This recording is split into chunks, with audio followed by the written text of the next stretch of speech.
The man who paid for her passage said his name was Thomas Blackwood. He said he had a ranch. He had not said it was a kingdom of dust and silence. Mai sat on the hard plank of the wagon seat, the borrowed white prairie dress, now grey with grime and torn at the hem, a flimsy shield against the relentless sun. The journey from the town, which itself had felt like the edge of the world, had lasted hours under a sky bleached of all colour. Thomas Blackwood had not spoken more than 10 words to her since she'd been handed over at the mercantile. He was a tall man, broad in the shoulders, with a face carved from the same hard country they were crossing. His silence was not empty, it was heavy, like a stone. She kept her hands folded in her lap, her single cloth bundle at her feet. Inside was everything she owned, a change of clothes, a small pouch of seeds from her home province, and a photograph of the family she would never see again. The agent in San Francisco had called it a good match. A rancher. A man of property. She had looked at the smudged photograph of Thomas and seen not a husband, but a chance. A chance to eat, to have a roof, to not be a burden. The agent had not mentioned the hollowness in the man's eyes, a look she recognized. It was the look of someone who had lost the supporting walls of their life. The wagon wheels groaned over the rutted track, the only sound besides the buzzing of insects and the soft plod of the mules. Finally, he pulled them to a halt. "We're here," he said. His voice was rough, like gravel. Mai looked. The word ranch had conjured images of green pastures, of a sprawling house with a porch. What stood before her was a small, unpainted timber house, weathered to the silver grey of bone. A sagging porch, a stone well, and a barn that listed slightly to one side. The earth around it was cracked and bare, punctuated by stubborn, thorny brush. It was not poor. It was desolate. A boy of about 10 stood on the porch, his arms crossed, his face a small, hard echo of his father's. A younger girl, maybe 5 or 6, peeked from behind him, her eyes wide and dark. This, then, was the shape of her new life. A silent man, 2 wary children, and a house that seemed to be shrinking into the dust. Thomas got down from the wagon without looking at her. He did not offer a hand. He simply waited. Mai gathered her bundle, took a deep breath that tasted of heat and dry earth, and slid down from the wagon, her feet landing softly in the dirt. The boy's stare was a physical weight.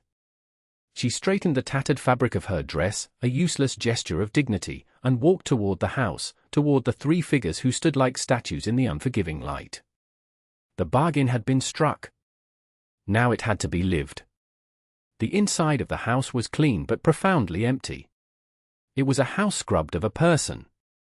The main room held a rough-hewn table with 4 chairs, though one was pushed back at an angle, as if its occupant had just left and might return at any moment.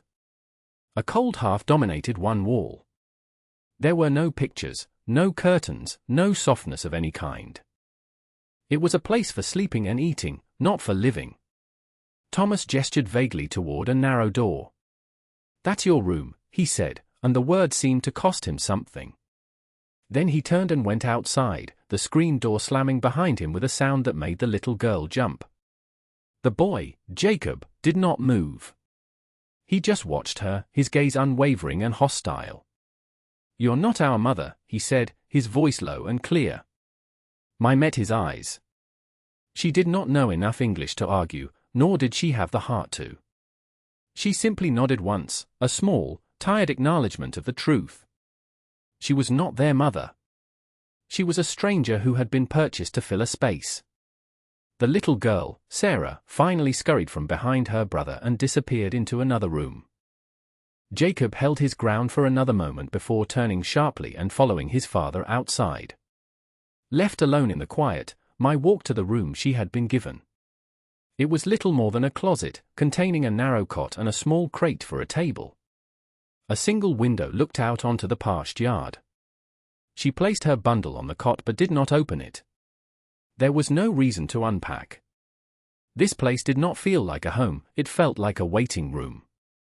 She could hear the rhythmic clang of a hammer from outside, the sound of Thomas working. It was the language he spoke. She went back to the main room and looked around. The kitchen was a small alcove with a cast-iron stove, a dry sink, and sparsely filled shelves. She saw a sack of flour, some beans, salt pork. The arithmetic of survival. She understood it well. She found a bucket and went to the well. The handle of the pump was stiff and groaned in protest. It took all her strength to draw water, the rope biting into her hands. She carried the heavy bucket inside and began the only work she knew how to do. She started to clean. Not because the house was dirty, but because work was a prayer. It was a way to make a space for oneself, one small thing at a time. The day settled into a rhythm of silent, shared labor. Mai rose before the sun, lighting the stove and putting on coffee. Thomas would come in from the barn, his hands already calloused and stained, and drink his coffee standing by the door, never sitting.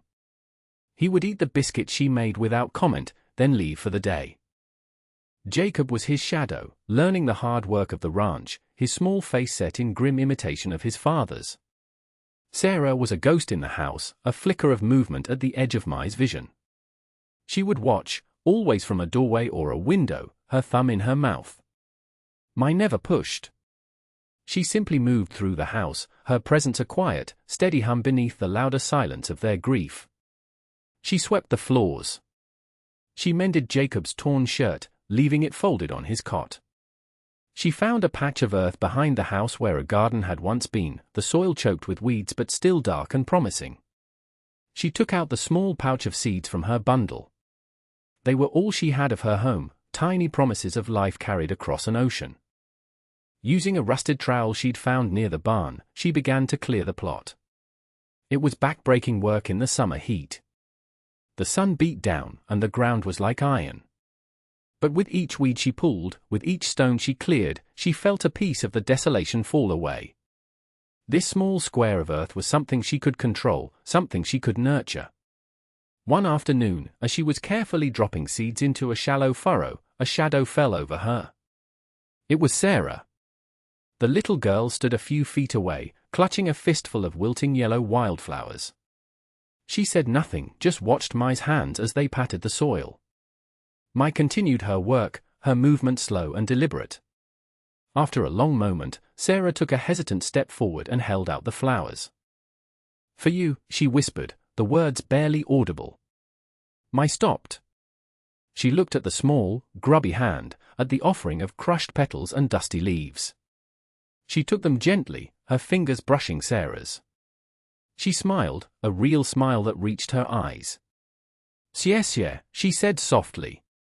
"Thank you." Sarah stared for a second, then turned and ran back to the house. It was not a conversation. It was a beginning. Even Jacob's hostility began to show tiny cracks. He still refused to speak to her directly, but one morning, she found a bucket of water by the garden patch that she had not drawn herself. It was his silent admission that her work had value. The garden was becoming hers. Thomas noticed everything. He noticed the way the house no longer felt empty, but quiet. He noticed the smell of baking bread when he came in from the fields.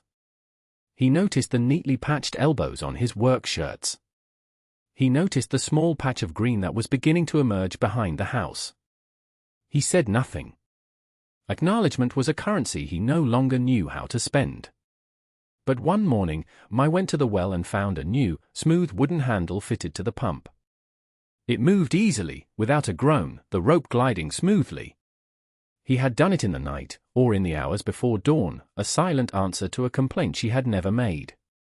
She stood there for a long time, her hand on the new handle, the wood still cool from the night air. It felt more intimate than a touch, more meaningful than a word. Love, she was learning, could be expressed through the grain of wood and the heft of a well-made tool. That afternoon, a buggy rattled up the track. A man in a town suit and a bowler hat climbed out, a ledger tucked under his arm. He smiled, a wide, practiced expression that did not touch his eyes. "Mr. Blackwood," he said, his voice overly friendly. "Just making my rounds. Checking on our clients." Thomas came out from the barn, wiping his hands on a rag. His face was unreadable.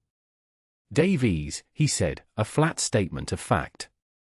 The man was Mr. Davies, from the bank in town. He surveyed the property with a sweeping gaze, though his eyes seemed to linger on the horizon, on the boundaries of the land. "Tough season," Davies said, shaking his head with false sympathy. "Heard the creeks running low up north. Water is life out here, isn't it?" He turned his smile on Mai, who had come to the doorway. "And this must be the new Mrs. Blackwood." "A pleasure." Mai gave a slight bow of her head, her gaze dropping to the man's polished boots, which seemed absurdly out of place in the dust. Davies's questions continued, light and airy, but they were all about the land. About the number of cattle, the state of the grazing pasturage, the reliability of the wells. "A man alone has a hard time holding on to a place this size," he said, clapping Thomas on the shoulder. "The bank understands that. We're here to help." The offer hung in the air, slick and cloying. Mai watched him, and a small, cold knot formed in her stomach. He spoke of hardship, but his eyes were calculating. She had seen men like him before, men who smiled while they measured you for a coffin. When he finally left, raising a cloud of dust behind his buggy, the silence he left behind felt different. It was no longer just the silence of grief. It was the silence of a gathering threat. The sun became a merciless white disk in the sky. The heat was a physical presence, pressing down on the roof, shimmering above the cracked earth.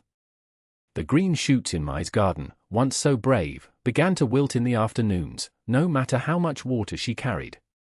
The creek that cut through the lower pasture, the lifeblood of the ranch, shrank from a steady flow to a listless trickle, then to a series of stagnant pools rimmed with cracked mud.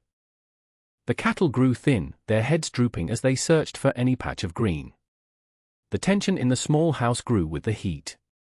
Thomas was gone longer, riding the fence lines, his face a mask of grim worry. Jacob worked with a frantic energy, his small body tight with a fear he wouldn't name. Even little Sarah was quiet, the life leached out of her by the oppressive stillness of the drought. The world had shrunk to the daily arithmetic of survival: how many buckets of water from the well, how many bales of hay left in the barn, how many more days until the sky broke. Mai watched the land with an attention that was different from theirs. They saw a home that was dying. She saw a system that was failing. She began to take long walks in the cool of the evening, her feet finding the game trails that led away from the house. She wasn't looking for escape. She was reading the land. She followed the dry creek bed, her eyes tracing the contours of the earth, noting the way the ground sloped, the types of rock and soil, the patterns of the hardy, deep-rooted plants that still clung to life. One evening, Thomas found her standing on a ridge overlooking the valley, staring not at the sunset, but at the dry, winding scar of the creek below. He rode up beside her, the horse blowing softly. He didn't ask what she was doing. He simply sat in his saddle, waiting. "In my home," she said, her voice quiet, her English careful, "the water does not always come from the sky. It comes from the earth.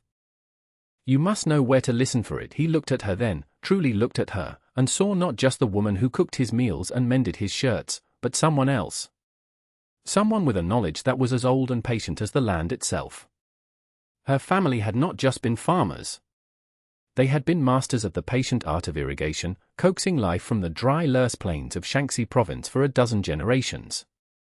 She understood the secret language of water, how it moved and where it hid. His silence was different this time.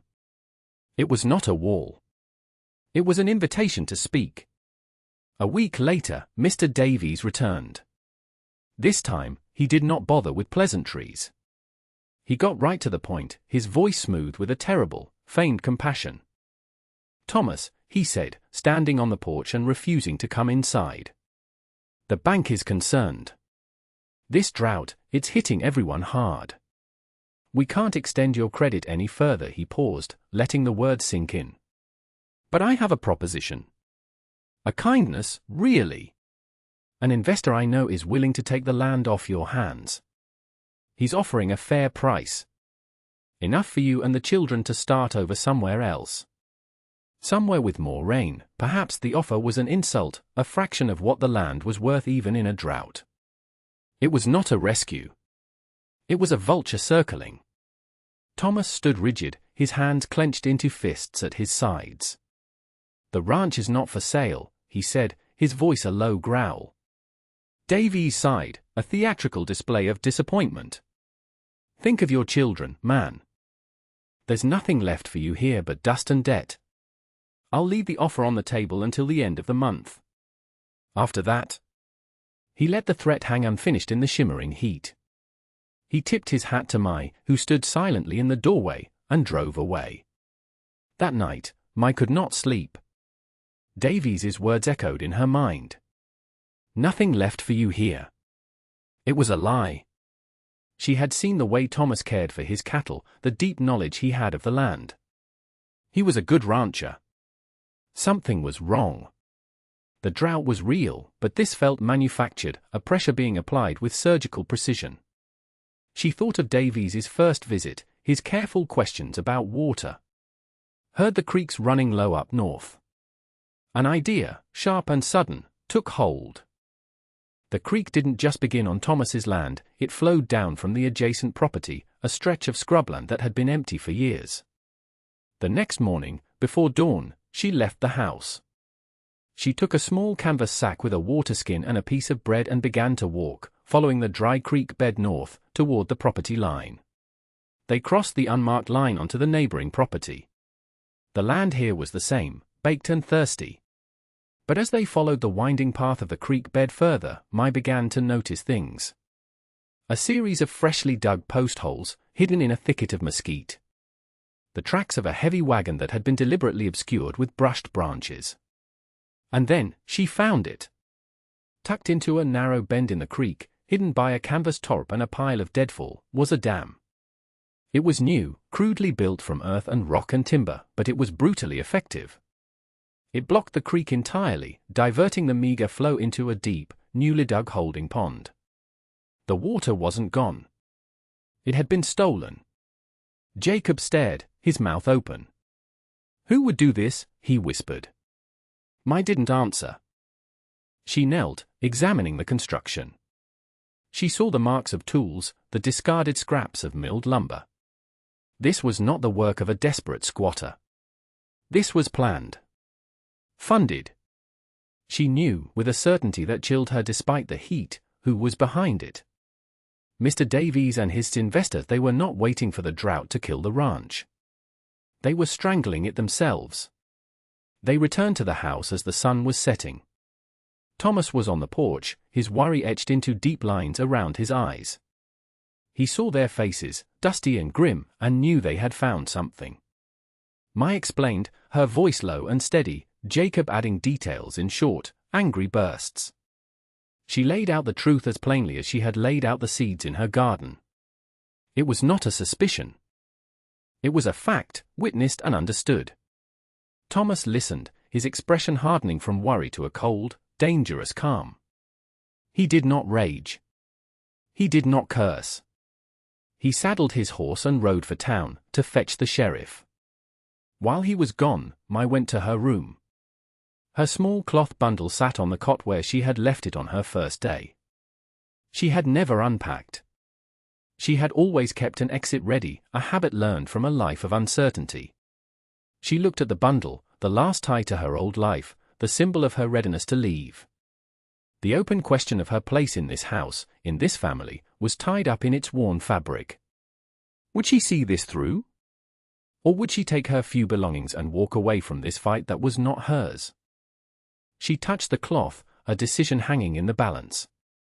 The next morning, Thomas returned with the sheriff, a weary-looking man named Miller. They rode out together, with Mai and Jacob, to the illegal dam. Sheriff Miller looked at the construction, at the diverted water, and his face settled into grim lines. Well, I'll be, he muttered, pushing his hat back. That's a brazen piece of work. As they stood there, a man came riding over the ridge. It was one of the hands from the neighboring ranch, the one recently purchased by Davies's mysterious investor. He saw the sheriff and pulled up short, his face a mixture of surprise and guilt. It did not take long for the story to come out. The man admitted they'd been paid by a man from the bank in town to build the dam, told it was a legal water management project on their own property. The lie unraveled quickly under the sheriff's patient questioning. They rode back to the Blackwood Ranch to find Mr. Davies himself just arriving in his buggy, a sheaf of papers in his hand. He had come to deliver his final ultimatum. His smile faltered when he saw the sheriff. He tried to bluster, to talk of property rights and legal claims. But there was no escaping the plain truth. Mai stood on the porch, silent, her hands clasped in front of her. She did not need to speak. The evidence was irrefutable. Jacob stood beside her, his shoulder almost touching hers, a silent guard. Thomas did not confront Davies with anger. He simply stood next to Mai, a solid, unmovable presence. His standing there was a declaration louder than any shout. He was with her. They were together. Sheriff Miller looked from the banker's sweating face to the quiet dignity of the family on the porch. "Davies," he said, his voice flat. "I think you and I need to take a ride back to town and have a long talk about water rights." And fraud, the banker's face collapsed. The certainty, the polite menace, all of it deflated, leaving behind a small, sweating man who had finally been seen for what he was. He was escorted away, his respectable facade shattered. The threat was over. That night, the sky broke. The rain came, not a violent storm, but a soft, steady, soaking rain that smelled of dust and life. It drummed on the tin roof, a gentle, washing sound. The whole world seemed to exhale. Mai stood on the porch, letting the cool spray touch her face. The long drought was over, in the land and in the house. Thomas came to stand beside her. They watched the rain heal the cracked earth, the silence between them comfortable now, filled with all the things that had been proven without being said. He turned to her. He looked at her face, illuminated by a flash of distant lightning. He said her name, the first time he had ever said it with such simple, direct weight. Mai. He paused, the sound of the rain filling the space. Then he said the word she had been waiting for, the word that was a promise and a plea. "Stay." He went inside. A moment later, he returned from her small room, carrying her cloth bundle. He did not ask. He walked into the main bedroom, the one that had been his and his first wife's, the one Mai had never entered. He placed the bundle on the bed and began to untie the knot. He took out her spare clothes and placed them in an empty drawer. He took out the photograph of her family and set it carefully on the nightstand. Finally, he picked up the small pouch of seeds. He held it in his large, calloused palm for a moment before placing it safely in the drawer with her clothes. Her bag was unpacked. She had a place. Her exit was no longer ready. She had arrived. The next morning, the sun rose on a clean, damp world. Mai walked out to her garden and saw that the thirsty shoots were already standing taller, reaching for the light. She looked out across the valley, at the vast expanse of land that rolled away to the horizon. She finally understood. Thomas Blackwood was not a poor rancher. He did not own a kingdom of dust. He owned the land itself, a wealth measured not in dollars but in acres and sky and the promise of water. It was a hard and beautiful kingdom. And now, it was hers. Thank you for watching.